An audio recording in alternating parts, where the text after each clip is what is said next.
Director NDDB dairy services कृषि जागरण द्वारा आयोजित इस कार्यक्रम फेसबुक लाइव में आप सभी लोगों का जो भी इस कार्यक्रम से जुड़े हुए हैं उनका स्वागत करता हूं। आज मैं कोविड-19 महामारी के बाद इसका क्या प्रभाव कृषि और डेयरी उद्योग पर पड़ा है, किसानों के ऊपर पड़ा है, उसके बारे में आपसे चर्चा करूंगा। अपने और अपने किसानों के अनुभव आपके साथ साझा करूंगा। साथियों, मैं कोरोना वायरस का जो प्रभाव हमारे देश में पड़ना प्रारंभ हुआ या कोरोना वायरस ने जो दस्तक दी वो मार्च के महीने में दी। उससे पहले मैं आपको ले जाना चाहता हूं कि कृषि और डेयरी उद्योग की हमारी क्या स्थिति थी। पिछले वित्तीय वर्ष के मध्य में अगस्त के आसपास, जैसा कि आप सभी लोगों को पता है कि अतिवर्षा होने की वजह से हमारे देश में बहुत सी फसलें, विभिन्न राज्यों में फसलें हमारी खराब हो गई। उसकी वजह से फल के, सब्जियों के, दूध के इत्यादि एग्रीकल्चर कमोडिटीज़ की कीमतें जो थी वो बढ़ने लगी थी और बढ़ती चली गई, क्योंकि उपलब्धता कम थी, फसलें काफ़ी नष्ट हो गई। काफ़ी राज्यों में बाढ़ की स्थिति आई। ये स्थिति आप लोगों को पता है कि प्याज के दाम इस बार 100 रुपये के आसपास रहे और ये स्थिति जनवरी के आखिर तक, फरवरी और मार्च तक बनी रही। फरवरी और मार्च में आकर के थोड़ा सा प्राइस में करेक्शन हुआ, उपलब्धता बढ़ी। मार्च आते आते कोरोना ने दस्तक दी और ये वो समय था, मार्च का महीना। उस समय पर कृषि में और डेयरी में 2-3 तरह की एक्टिविटीज़ हो रही थी। एक तो जो रबी की फसल थी उसमें कटाई का काम चल रहा था, हार्वेस्टिंग का काम चल रहा था। सरसों में, कुछ राज्यों में जौ और गेहूं की कटाई भी प्रारंभ हो चुकी थी या होने वाली थी। तो कोरोना की दस्तक के बाद और उसके बाद में लॉकडाउन के बाद में जो पहला प्रभाव पड़ा हमारे कृषि उद्योग के ऊपर या डेयरी उद्योग के ऊपर, वो हमारी जो हार्वेस्टिंग का काम था वो प्रभावित होने लगा। और उसके प्रभावित होने का एक बड़ा कारण ये था कि जो जहाँ जहाँ मैकेनाइज्ड हार्वेस्टिंग होती है वहाँ पर मशीनें जब खराब होने लगीं तो उनके रिपेयर कराने के लिए, उनको ठीक कराने के लिए कारीगर उपलब्ध नहीं थे, दुकानें नहीं खुली हुई थी। इसी बीच में दिल्ली, एनसीआर और अन्य राज्यों, अन्य बड़े शहरों से हमारे प्रवासी कामगार और श्रमिक अपने अपने गांवों को वापस आने लगे। मार्च के आखिर और अप्रैल के महीने में ये लोग वापस आने लगे। इसका एक पॉजिटिव इम्पैक्ट ये हुआ कि बहुत से गांवों में, खास तौर से उन राज्यों से में जिन राज्यों के ये प्रवासी मजदूर मूल रूप से रहने वाले हैं, वहाँ पर मजदूरों की, कृषि मजदूरों की, फार्म लेबर की उपलब्धता बढ़ गई।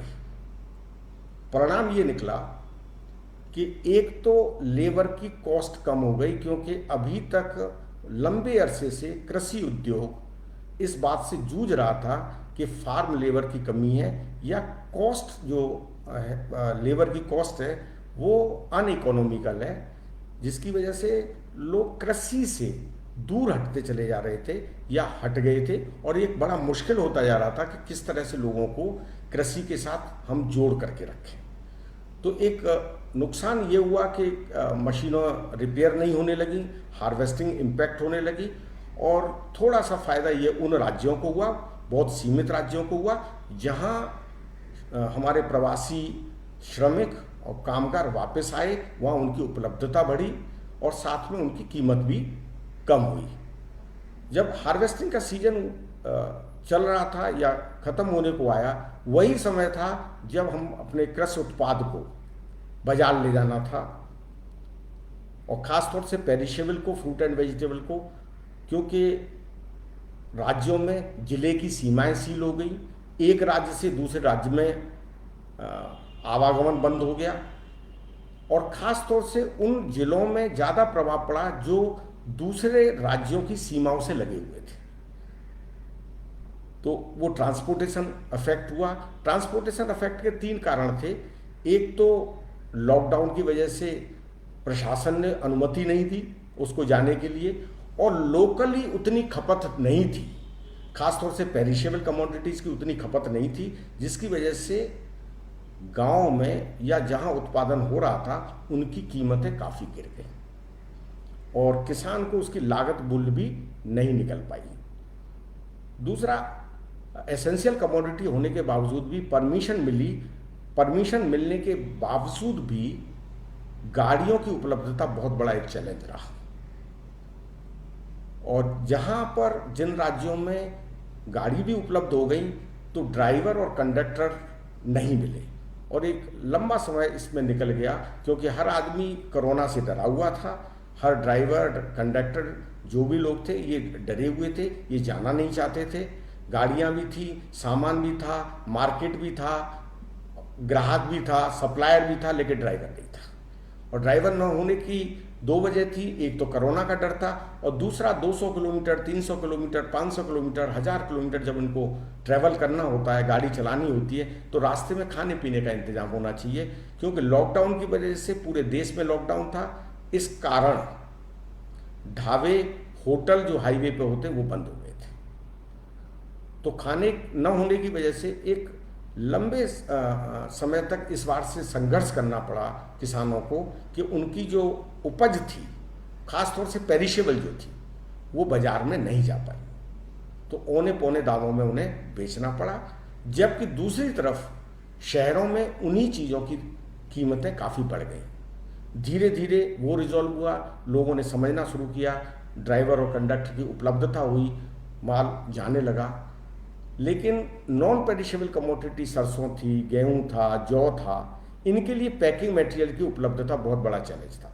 क्योंकि जैसा आप जानते हैं कि पैकिंग मटेरियल हमारे नॉर्थ वेस्टर्न प्लेन में जहाँ पर ये चीज़ पैदा होती है, उनकी सप्लाई अधिकतर पश्चिम बंगाल से होती है।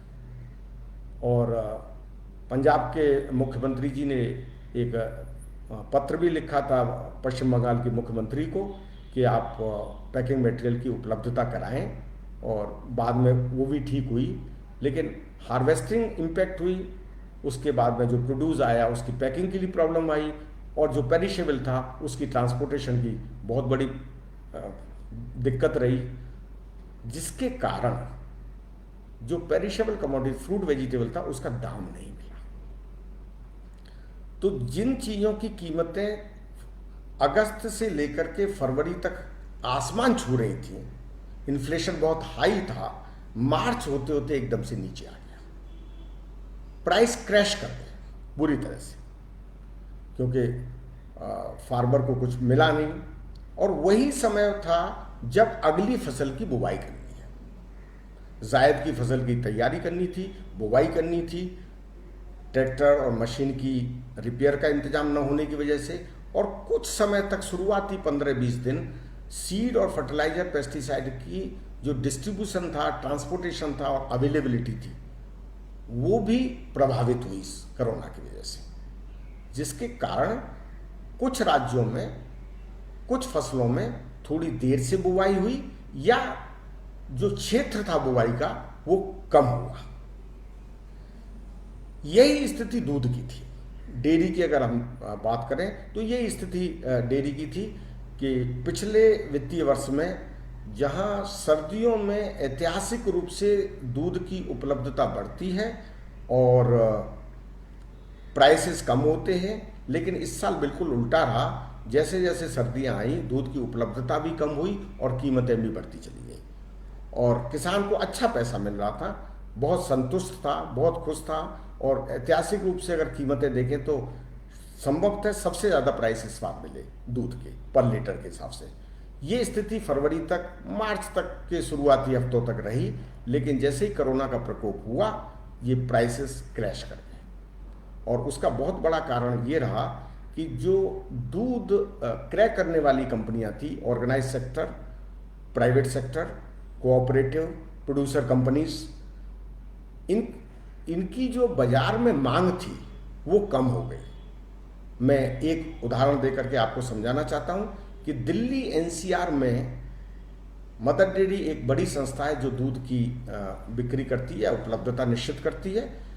उनकी मार्केट में डिमांड कम हो गई और उसका कारण ये रहा कि करीब 20-25 लाख पॉपुलेशन दिल्ली एनसीआर के अंदर ऐसी है जिसे हम फ्लोटिंग पॉपुलेशन कहते हैं, जो आसपास के राज्यों से रोजाना सुबह काम करने के लिए आते हैं और शाम को लौट जाते हैं। लॉकडाउन की वजह से वो जनसंख्या कम हो गई। दूसरा कारण रहा कि लॉकडाउन के शुरुआती दौर में ही आप लोगों ने देखा होगा कि सबसे पहले प्रवासी मजदूर जो देश में जाना शुरू हुए, वो सबसे पहले शुरुआत में अन्य राज्यों के साथ साथ दिल्ली में ज़्यादा प्रभाव पड़ा और दिल्ली से काफ़ी संख्या में हमारे प्रवासी भाई, प्रवासी मजदूर अपने अपने राज्यों को वापस चले गए। उसकी वजह से पॉपुलेशन कम हुई। तीसरा कारण ये रहा कि बहुत सी कंपनियों ने मार्च का और अप्रैल के महीने में अपना काम बंद होने की वजह से पूरे पैसे का भुगतान नहीं हो पाया और व्यक्ति को ये लगने लगा कि ये पता नहीं लॉकडाउन कितने दिन चलेगा, तो पर हाउस होल्ड जो खपत थी वो कम हो गई। जो 3 लीटर लेता था वो 2.5 लीटर लेने लगा, 2.5 वाला 2 लेने लगा, 2 वाला 1.5 लेने लगा। साथ में गर्मियों का समय होता है जब सभी दूध की कंपनियों की आइसक्रीम की बिक्री सबसे ज्यादा होती है। क्योंकि लॉकडाउन था, इसकी वजह से जो पुशकार्ट थी, रेडियां थी आइसक्रीम की, वो निकली ही नहीं और ग्राहक भी घर से बाहर नहीं निकला। और तीसरा, कहीं ना कहीं मन में ये भय था कि कोई ठंडी चीज खाएंगे, गला खराब होगा, खांसी होगी, जुकाम होगा तो कोरोना पकड़ेगा। तो आइसक्रीम की बिक्री पर बहुत ही बुरा प्रभाव पड़ा। साथ में जितनी भी ठंडी चीज थी, छाछ थी, लस्सी थी, दही थी, फ्लेवर्ड मिल्क था, इनकी डिमांड कम हो गई। ढाबे, होटल, हॉस्टल, रेलवे, एयरलाइंस ये सब बंद रहे। तो दूध की खपत जो है काफी प्रभावित हुई और उसकी वजह से ये कंपनियां गांव से पूरा दूध उनका नहीं उठा पाई। और दूसरा, गांव में भी उपलब्धता थोड़ी बढ़ गई क्योंकि उनका जो लोकल कंजप्शन होता था, ढाबे वाला, होटल वाला, हलवाई, ब्याह, शादी, सोशल इवेंट वगैरह जितने होते थे, उनकी भी खपत कम हो गई। वहाँ पर उपलब्धता वहाँ बढ़ गई, यहाँ खपत कम हो गई। तो जितना दूध उत्पादन उपलब्ध था वो पूरा का पूरा दूध बिक्री नहीं हो पाया। उसकी वजह से दूध की कीमतें भी घटी और उसका बहुत ही प्रतिकूल प्रभाव किसान के ऊपर पड़ा। इसके पश्चात बुवाई में मैंने बताया कि एग्रीकल्चर की सोइंग में प्रभाव पड़ा, सोइंग कम हुई या थोड़ी सी डिले हो गई। इसके साथ साथ जैसा मैंने बताया कि इस बीच में बहुत से हमारे प्रवासी श्रमिक वापस जाने लगे अपने अपने राज्यों में, विशेष रूप से पूर्वी उत्तर प्रदेश, बिहार, झारखंड, मध्य प्रदेश, उड़ीसा और अन्य राज्य, पर विशेष रूप से इन राज्यों में लेबर की अवेलेबिलिटी, फार्म लेबर की अवेलेबिलिटी इंप्रूव हुई है। निकट भविष्य में मैं इसके ये आपको प्रतिकूल प्रभाव बताए, पर अनुकूल प्रभाव भी पड़े हैं। मेरा अपना अनुभव इस वर्ष काम करते हुए ये देखा कि जायद की विभिन्न फसलों में, खासतौर से फ्रूट एंड वेजिटेबल के अंदर, खरबूज, तरबूज, लौकी, तोरई, करेला, भिंडी, बैंगन, टमाटर, मिर्च आदि सब्जियों में लॉकडाउन होने की वजह से पॉल्यूशन कम हुआ और हमारा जो स्प्रिंग सीजन था, वसंत ऋतु थी, वो काफ़ी लंबी खींची। आमतौर पर हमारे नॉर्थ वेस्ट प्लेन के अंदर सर्दियां खत्म होने के बाद गर्मियां शुरू हो जाती हैं और बीच में बसंत ऋतु जो होती है वो 20 से 30 दिन की होती है, जो साल दर साल, डिकेड आफ्टर डिकेड श्रिंक होती जा रही है, छोटी होती जा रही है। उसका प्रतिकूल प्रभाव फसलों के ऊपर पड़ने लगा है, उनकी प्रोडक्टिविटी कम होने लगी है। इस वर्ष लॉकडाउन होने की वजह से पॉल्यूशन नहीं था, और आप सभी लोगों ने ये अनुभव किया, इस साल गर्मी बहुत देर से आई, अभी आई 1-2 हफ्ते पहले, अन्यथा ये वसंत ऋतु जैसा माहौल बना रहा। उसका प्रभाव हमारी इन फसलों पर ये पड़ा, मैं राजस्थान की बात कर रहा हूँ, पश्चिमी उत्तर प्रदेश, हरियाणा, पंजाब, अन्य राज्यों में इसका ये अनुकूल प्रभाव ये पड़ा कि इनकी प्रोडक्टिविटी, उत्पादकता बढ़ गई है। और कुछ रिपोर्ट हमारे किसानों की अनुभव ये भी आया है कि इस वर्ष अन्य वर्षों की तुलना में कीड़े मकोड़े, बीमारी, वायरस, इंसेक्ट डिजीज ये भी कम आई है और उसके कारण पेस्टिसाइड का यूज भी कम हुआ है, प्रोडक्टिविटी इससे बढ़ी है। लेकिन ये प्रोडक्टिविटी बढ़ने का किसान को अधिक लाभ नहीं मिला, क्योंकि लोकल में डिमांड नहीं थी, डिमांड थी तो डिस्ट्रीब्यूशन की प्रॉब्लम थी, ट्रांसपोर्टेशन की प्रॉब्लम थी। तो जो मार्च से शुरू हुई समस्या वो धीरे धीरे कम तो हो गई, लेकिन अभी तक भी वो जारी है। और डिमांड दूध की हो, फल सब्जियों की हो या अन्य एग्रीकल्चर कमोडिटी की है, वो कहीं ना कहीं डिमांड इसकी प्रभावित हुई है, कम हुई है, क्योंकि डिस्ट्रीब्यूशन जो है वो अफेक्टेड है लॉकडाउन की वजह से, चाहे वो स्टेट का लॉकडाउन है, डिस्ट्रिक्ट का लॉकडाउन है, या कोरोना वायरस के डर से व्यक्ति बाहर निकलने में हिचकता है, झिझकता है। इसकी वजह से किसान को उत्पादकता बढ़ने के बावजूद भी जो अनुकूल होना चाहिए था वो लाभ उसको नहीं मिला। उसके गांव में या आसपास के एरिया में मोस्टली कोरोना का स्प्रेड, जो हॉट स्पॉट्स सभी जगह पे देखे गए कि सब्जी मंडियां जितनी भी होती हैं वहाँ बहुत भीड़ होती है, अनऑर्गेनाइज्ड क्राउड होता है, तो वहाँ पर कोरोना फैलने की संभावनाएं अधिक होती हैं। तो अधिकतर जिलों में सब्जी मंडियों को या तो पूरी तरह से बंद कर दिया या उनको खोला गया है तो पार्शली खोला गया है, क्योंकि अक्सर ये देखा गया है कि मंडियों में ट्रांसमिशन कोरोना का तेजी से हुआ है और ज़्यादा हुआ है। मंडियां बंद होने के कारण, बाजार न मिलने के कारण फार्म लेबर सस्ती थी, प्रोडक्टिविटी बढ़ी, इसके पश्चात भी किसान को उसका कोई लाभ नहीं मिला, क्योंकि उसको कोई कीमत नहीं मिली। तो ये एक पॉजिटिव इम्पैक्ट भी पड़ा, लेकिन साथ में नेगेटिव इम्पैक्ट भी पड़ा है।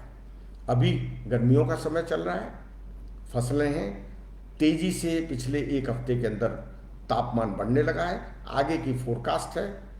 ऐसा लगता है आने वाले दिनों में जून के मध्यांतर तक कि एक तो कीमतें पूरी न मिलने की वजह से, और दूसरा तापमान ज़्यादा होने की वजह से ये जो वर्तमान में फसलें चल रही हैं संभवतः ये जल्दी शीघ्र खत्म हो जाएंगी और फिर प्राइस जो है 5, 10, 15 जून के आसपास फिर दोबारा से बढ़ना चालू हो जाएगा, ऐसा मुझे लगता है, अनुमान है। और यही समय है जब हमारे हिमालय के राज्यों की फसलें आना शुरू होती हैं। वहाँ पर भी कुछ राज्यों से शुरू हुआ है, अभी वहाँ से भी ट्रांसपोर्टेशन की तकलीफ आ रही है। हालांकि अभी तक किसी तरह से किसान और उनके संगठन मैनेज करने की कोशिश कर रहे हैं, लेकिन जैसे जैसे कोरोना का संक्रमण बढ़ेगा, जैसे जैसे समय गुजरेगा और जैसे जैसे क्वांटिटी बढ़ेगी, ऐसा लगता है कि आने वाले दिनों में ये समस्या फिर आएगी, दोबारा से रिपीट होगी। इसके जो दूसरे पहलू हैं वो हमारे अनुभव से मुझे ऐसा लगता है कि जो हमारे श्रमिक और कामगार गांव में वापस गए हैं, ये लोग 3 तरह से कृषि को और कृषि के लिए लाभदायक होंगे। एक तो जो कृषि से मोह छूट गया था, कृषि से दूर हटते चले गए थे, इस संकट की घड़ी में सबने एक चीज महसूस की, रियलाइज की कि शहरों में रहेंगे, फैक्ट्रियों में काम करेंगे, 2 महीने के बंदी के बाद में यहाँ भूखों मरने की नौबत आ गई। आखिर में उसे अपना गांव याद आया और वो सब गांव, क्योंकि गांव में रहने वाले समाज ने, गांव के रहने वाले भाइयों ने 2000 किलोमीटर, 1500 किलोमीटर, 500 किलोमीटर बैठे हुए भाइयों ने उनको, इन श्रमिकों को ये भरोसा दिलाने में सफल हुए कि तुम वापस आ जाओ, हम तुम्हें भूखा नहीं मरने देंगे। जो दुर्भाग्यवश हम शहर में ये भरोसा दिलाने में सफल नहीं हो पाए, तो वो वापस गया और बहुत मुश्किल में जा रहा है। आजकल आप देख रहे हैं टीवी पर, मीडिया पर, कोरोना के साथ साथ प्रवासी श्रमिकों की समस्या और न्यूज़ भी आजकल चैनल्स का प्रमुख अंग बन गया है। और स्थिति कुछ जगह पर सुधर रही है, कुछ जगह पर बिगड़ रही है, लेकिन स्थिति अभी बनी हुई है इस तरह से। तो ये जो हमारे साथी वापस जा रहे हैं, हमारे श्रमिक वापस जा रहे हैं, एक तो इनको कहीं ना कहीं इनके मन में ये भरोसा जग रहा है कि अपना गांव सबसे बेहतर। तो जिन परिस्थितियों में जा रहे हैं, ऐसा अप्रहेंशन है कि नंबर 1 अतिशीघ्र वापस नहीं आएंगे, नंबर 2 पूरे वापस नहीं जाएंगे, कुछ लोग गांव में रह जाएंगे, लेकिन जाएंगे जरूर, जाना भी पड़ेगा, क्योंकि गांव में इतना रोजगार उपलब्ध नहीं है कि इन सबको खपा सके। लेकिन साथ साथ क्योंकि ये वापस गए हैं और सरकार ने कुछ घोषणाएं की हैं, खासतौर से मनरेगा का मैं जिक्र करना चाहता हूं। मनरेगा के थ्रू गांव में ही इनको रोजगार मिलेगा, तो विलेजेस में, गांव में खपत बढ़ेगी। एक तो ये लगता है। दूसरा, ये जो वापस गए हैं, इनमें से कुछ लोग ऐसे होंगे जो कामगार होंगे, कारीगर होंगे, स्किल्ड वर्कर होंगे, जो अपना कारपेंटर, इलेक्ट्रीशियन, वाइट वाश वगैरह वगैरह, तो ये लोग अपना खुद का कोई रोजगार या अपने गांव के आसपास 20, 30, 50 किलोमीटर के कोई बड़ा शहर, बड़ा कस्बा कोई होगा, तो वहां काम ढूंढने की कोशिश करेंगे और प्रयास करेंगे कि ये वहीं रह जाए। कुछ प्रतिशत लोग इनमें से एग्रीकल्चर में खप जाएंगे, क्योंकि एग्रीकल्चर में फार्म लेबर की कमी थी, जिसकी वजह से वो थोड़ा अनइकोनॉमिकल होता जा रहा था।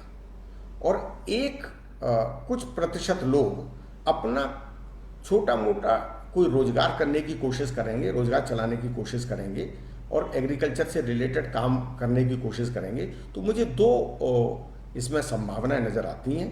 एक तो ये कि हमारे गांव में कुछ प्रतिशत लोग ऐसे होते हैं जो शहरों में एस्टाब्लिश हैं और पीढ़ियों से एस्टाब्लिश हैं, उनकी ज़मीनें हैं, तो ऐसा हो सकता है, संभावना है कि ये लोग उनकी ज़मीन पर लीज पर लेकर के खेती करें और उसी में अपना रोजगार और भविष्य तलाशने की प्रयास करें। दूसरा, डेयरी का, क्योंकि डेयरी का धंधा ऐसा धंधा है कि बहुत छोटे से इन्वेस्टमेंट में 50,000, 60,000, 1 लाख रुपए में आप एक गाय भैंस लेकर के अगले दिन से आपका रोजगार चालू हो जाता है, आपका कैश फ्लो चालू हो जाता है।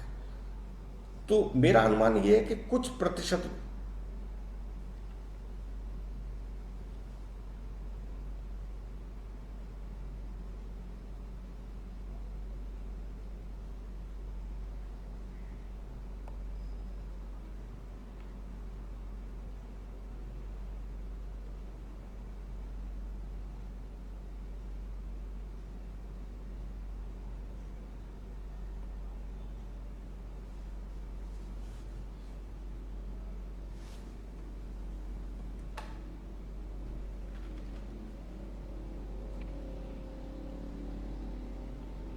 चंदर को बुलाना।